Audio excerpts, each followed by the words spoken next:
Do you feel shackled to your business? Are you the CEO, the chief everything officer? Do you think to yourself, just one more day and soon enough, I'll have made it? But doing the same things over and over again and expecting different results is the definition of insanity, and it comes at a high price. But that stops today. It's time to take the steps to be an owner of a business instead of just owning your job. My name is Jacob Curtis. I'm a CPA and co-owner of Utah Valley Quilting and the founder of Curtis Accounting Solutions, where we help quilt shops piece together financial freedom by doing the bookkeeping, payroll, and taxes, and providing solid business advice. No one starts a business with the goal of being trapped by it, and your quilt shop should not be any different. Your shop should be as you intended it to be, a platform for your freedom. But right now, it probably feels more like a jail cell. You're probably thinking that you just need to be more productive. After all, the more you can do, the more it gets done, and the more you profit, hopefully. And if you're just starting out, you might be right. But if you have a handful of employees and your shop has you locked down because everything depends on you, then more production will probably not be the solution or even feasible. The long-term fix is to employ Parkinson's law, which states that you will use all the resources you are allotted to complete a task. It's why we run out of money and use the Profit First cash management system, and why you're working like crazy day after day. You need a new system. You've allowed yourself this time to do it, so you do it. So to fix this, you need to limit the amount of time you work. But what about all the things that you need to get done? Yes, productivity is important, but operational efficiency is what you really need. Productivity gets you in the ballpark, and operational efficiency gets you hitting home runs. Operational efficiency is when all the gears of the business machine mesh together in harmony. It's the ultimate leverage tool because you design your company's resources to work in concert and maximize effort. Operational efficiency is when you access the best talents of your team to do the most important work. It's about managing resources to get the important work done instead of always rushing around to do the next most urgent task. Productivity is about doing more to increase output. Efficiency is about doing less to increase output. Growing a company is different from scaling a company. Most businesses grow, very few scale. You grow a business by doing more to get more. You scale a business by doing less to get more. They are different orientations, says Mike Michalowicz in his book Clockwork, revised in the expanded edition. Doing more has a ceiling. You can only do so much and manage so much. This is a ceiling. You are the cap. Most small businesses do not scale beyond their owners' capabilities. We think that scale and growth are synonyms, but they're not. You do both day one, then you hit your capacity, and then you must scale to continue achieving bigger and better results. When you think about scaling and being a business owner, you change your way of thinking. How do I do this becomes who will do this? Let's do more things faster becomes let's do fewer things better. How do we double our efforts so we can double our output becomes how do we halve our efforts to double our output? Push harder becomes master yourself. Work even harder becomes work smarter. Hustle becomes design, and grind becomes scale. As a business owner, your job is to scale your business. Your challenge is to think accordingly. A few weeks ago, when going through the 7 Habits of Highly Effective People by Stephen Covey, we shared a story of a man cutting down a tree and the observer telling him that he should stop to sharpen the saw so it will cut more efficiently. That applies here. Scaling is sharpening the saw. Scaling a business is not about less work, but about a different type of work. You must put less effort into those outcomes, but more thought. And that is hard work.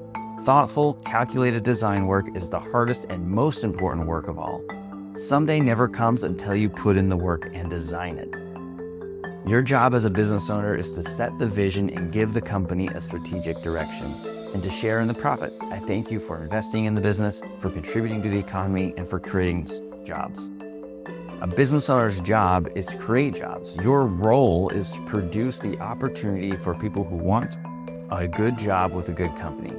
If you're doing the work, you're not creating jobs, you're stealing them, says Mike Michalowicz. That does not mean you will have different hats at different stages. When you're first starting out, you wear multiple hats, probably all the hats, from sales associate to inventory manager, to head of HR, to director of marketing. But your goal should be to allow your team members to take those hats and their associated responsibilities away from you. A healthy organization never depends on one person's effort and availability. Women's basketball coach and two-time Olympic gold medalist Gino Auriemma said, "You have to give your key people autonomy to make decisions so they will feel ownership." As you build your team, you need to take a vacation. Your shop needs you to take a vacation. Taking a vacation is a demonstration of your trust in your team. You're not burdening them with your absence, you're giving them responsibility. So how do you escape from your jail cell of a business? By scaling. Over the next coming weeks, I'll dive deeper into how to scale your shop. Today, we'll go over the 3 phases of scaling your shop and escaping from your jail cell. First, align. This is foundational. You must align everyone and everything to move your shop to the next level. It all needs to move in the same direction.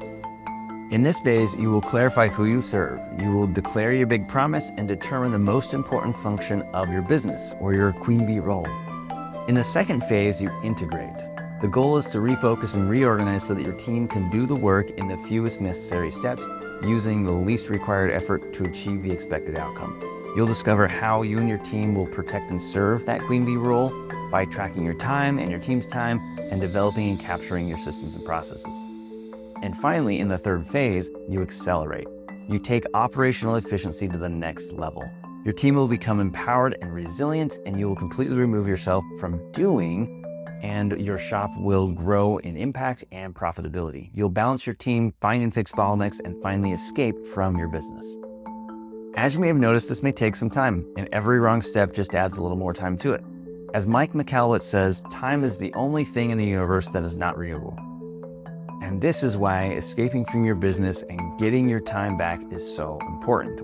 Your primary focus is to design the flow of work through your company so that other people and other things can get the work done. Commit to putting your company's output first and your productivity second. So how do you do this? Simple. You will find better answers when you ask better questions. Stop asking, how do I get more done? And start asking, what are the most important things to get done and who will get them done? If you're just starting out, maybe you have 1 or 2 employees and have less than $500,000 in annual revenue, you need to focus on growth and process efficiency. You need more financial resources so you can scale, but don't borrow the money to get these resources. There is a huge value in growing your company at the speed of earned cash, and that will give you a huge advantage over those that borrow.